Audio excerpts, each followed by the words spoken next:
On va commencer par la fonction organisationnelle. Il y a 4 responsabilités clés.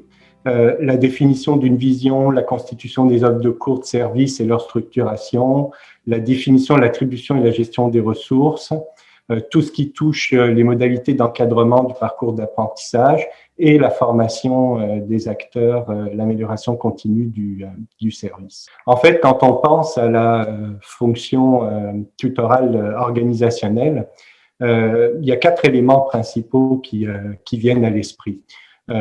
On veut, par l'intermédiaire de cette fonction tutorale-là, proposer un mode de formation à distance et une offre de service flexible qui va répondre aux besoins, aux contraintes temporelles ou aux contraintes de déplacement des apprenants.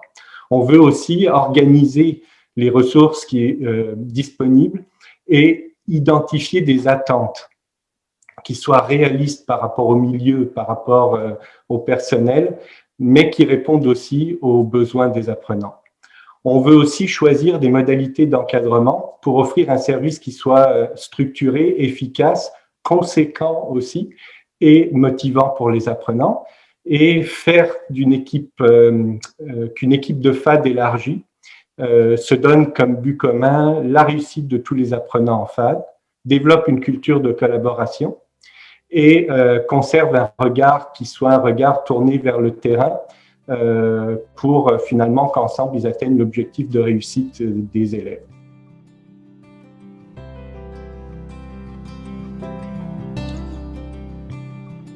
On passe tout de suite à la première responsabilité, donc qui touche la définition d'une vision, la constitution des offres de cours et de services et leur structuration. Je ne vais pas rentrer dans tous les détails de ça, mais quand même, je vais passer en revue un certain nombre de résultats, en fait, dans le cas de la fonction organisationnelle que j'ai colligé pour chacune de ces responsabilités.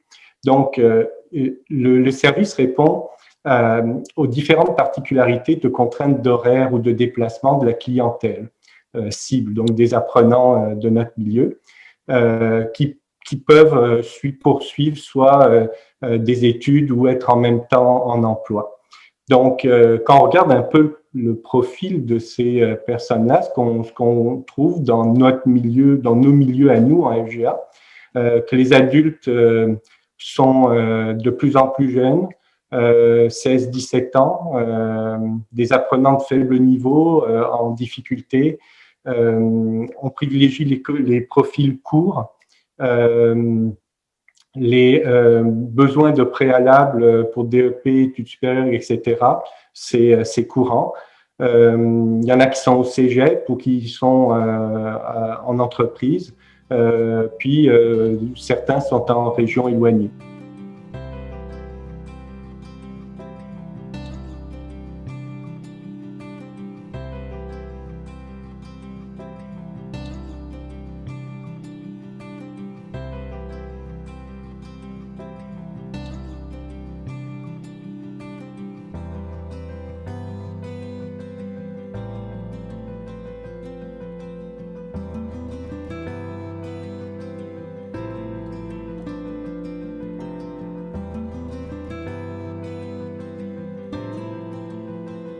En FGA, on a vraiment 2 types en fait de formation à distance. On a la formation à distance pure, où l'apprenant ne se déplace jamais, puis la communication se fait dans certains endroits encore via le courrier, mais sinon c'est par les moyens de communication en ligne qu'on connaît. Puis il y a un autre type de formation à distance qui est quand même très courant, c'est la formation à distance assistée, où là, il y a des plages horaires pour que l'apprenant se déplace. Dans certains modes d'organisation aussi, dans certains centres de services scolaires, il y a un guichet unique qui est proposé pour l'ensemble des centres de formation de ce centre de services scolaire-là, ou même entre centres de services scolaires, il y en a un qui offre le service de formation à distance, ou sinon, c'est un centre de formation qui, lui, est le prestataire officiel du service de formation à distance. En termes de mesures adaptatives, les élèves de formation à distance ont accès aux services complémentaires d'orthopédagogie, de psychoéducation. Ça, il n'y a pas trop d'endroits où c'est pas le cas. Au niveau des restrictions, la grande majorité, c'est des profils de formation de base diversifiés. En FBC, soit le service n'est pas offert, soit finalement on y va au cas par cas en fonction de l'analyse des dossiers. Pour tout ce qui touche le présecondaire, ça ne semble pas du tout être offert, en tout cas dans les données qu'on avait. Au niveau de la passation des examens, pour les apprenants inscrits, ils passent les examens aux prestataires du service de la formation à distance, donc dans le centre ou dans un point de service identifié. Quand c'est à l'extérieur, il y a des ententes, mais souvent c'est payant, puis c'est aux frais de l'apprenant, c'est pas encore très bien organisé. Il y a un peu de méfiance aussi à ce niveau-là, donc ça c'est quelque chose qui est à développer, on va dire. Il y a des oraux qui se passent en visioconférence, puis correction effectuée toujours par l'enseignant d'origine, ce qui fait que quand c'est passé à l'extérieur, l'examen est renvoyé pour être corrigé par l'enseignant de l'apprenant. Pour les apprenants externes, c'est ça, il y a des frais administratifs quand c'est accepté, puis la correction se fait à l'externe.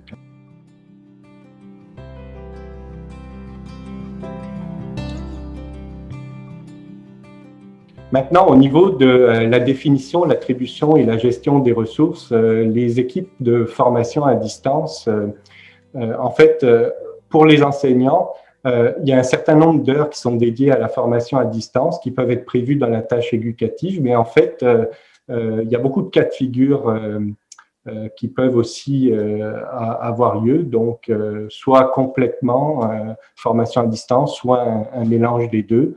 Pour ce qui est du personnel du soutien et professionnel, là, ça varie aussi, c'est rarement à 100%. Au niveau des horaires de disponibilité pour les enseignants, là aussi, c'est très variable. Il y a des horaires qui sont fixes ou variables. Les attentes qui sont mentionnées aux enseignants qui enseignent en formation à distance, de plus en plus, sont de nature technopédagogique. Aider à soutenir et à humaniser l'accompagnement, c'est un peu l'objectif qu'on leur demande. À l'écoute des besoins des apprenants, ça c'est quelque chose qui est revenu très souvent. La communication doit être efficace, l'écoute, la patience, un ton posé, faire des rétroactions efficaces, c'est des éléments qui reviennent. Puis l'utilisation d'un ensemble d'outils numériques que je ne vais pas énumérer, mais qui sont des outils très courants, mais qui font maintenant quand même partie des attentes envers les enseignants en formation à distance. La capacité ou la connaissance pour organiser ou créer des ressources multimédia, pouvoir faire des rétroactions vocales, les enregistrer. Ça, c'est donc des compétences technologiques qui sont plus en plus courantes. Faire de la veille pédagogique aussi et tout ce qui touche le suivi, la rigueur de ce suivi, les relances, respecter les délais, etc. Donc ça, c'est les attentes qui reviennent au niveau des enseignants en formation à distance.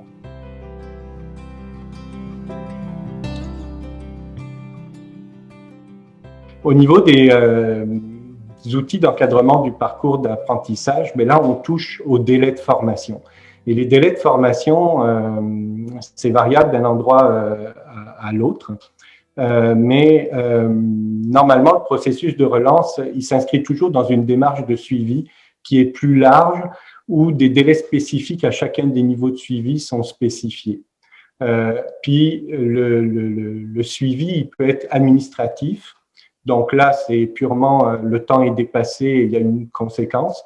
Ou il peut être soumis à un regard pédagogique qui va venir analyser la situation, puis prolonger possiblement le délai pour l'élève en question.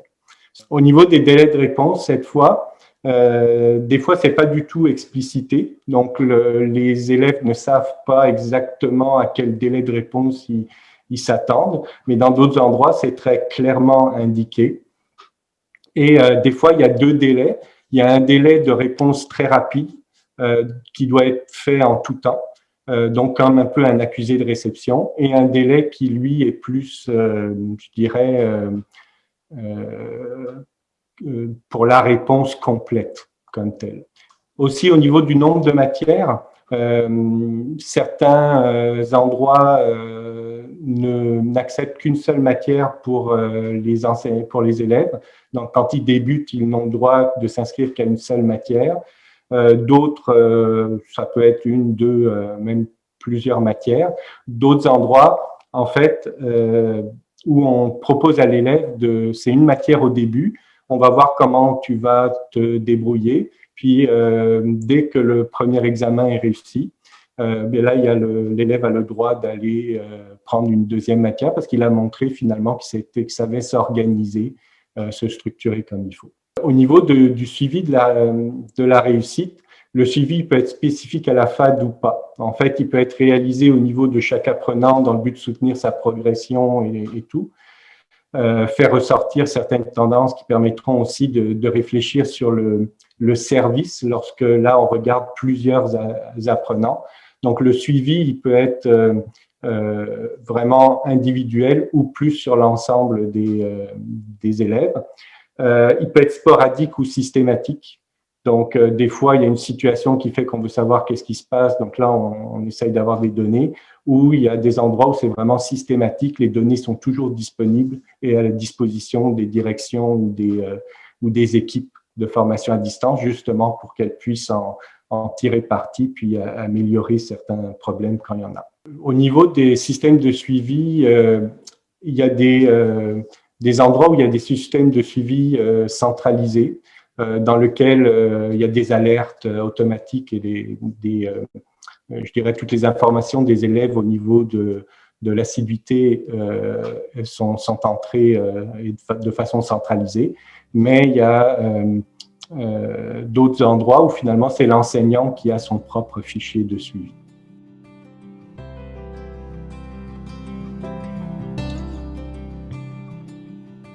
Quand on arrive au niveau de la formation continue, l'idée ici, c'est d'essayer de former une équipe. Okay? Donc, la formation continue en FAD va être offerte aux enseignants.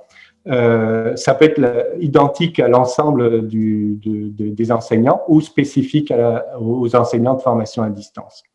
Puis, lorsqu'il y a un soutien spécifique qui est offert, il peut provenir d'une décision des enseignants comme équipe ou une orientation du service dans un but d'harmoniser ou d'améliorer les pratiques. Donc, on peut avoir comme un colloque, donc une forme informative. On peut avoir aussi quelque chose de formatif où il y a une formation plus dirigée en termes de développement professionnel avec un suivi qui est fait par rapport à cette formation. Puis, il y a l'autre aspect, la création d'équipes.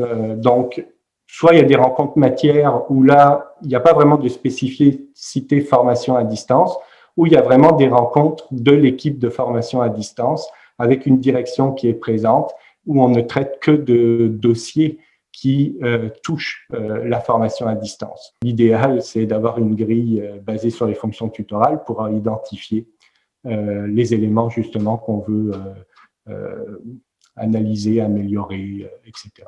Pour que les équipes de formation à distance élargies deviennent des équipes apprenantes, il faut leur prévoir du temps et des espaces pour qu'ils puissent se rencontrer, réfléchir sur la base des données qu'ils ont, des données terrain, puis de ce qu'ils vivent, pour pouvoir développer leur expertise sur les différents enjeux qui touchent la formation à distance pour améliorer la réussite des apprenants. Mais tout ça ne peut pas se faire par hasard. Il faut réserver du temps pour ça, puis il faut valoriser ce temps-là.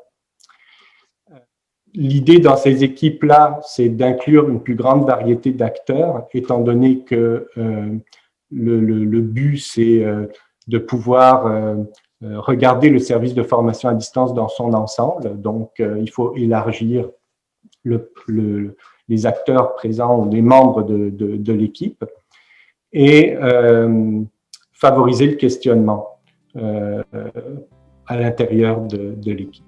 Donc, en fait, c'est simplement le fonctionnement d'une équipe collaborative ici.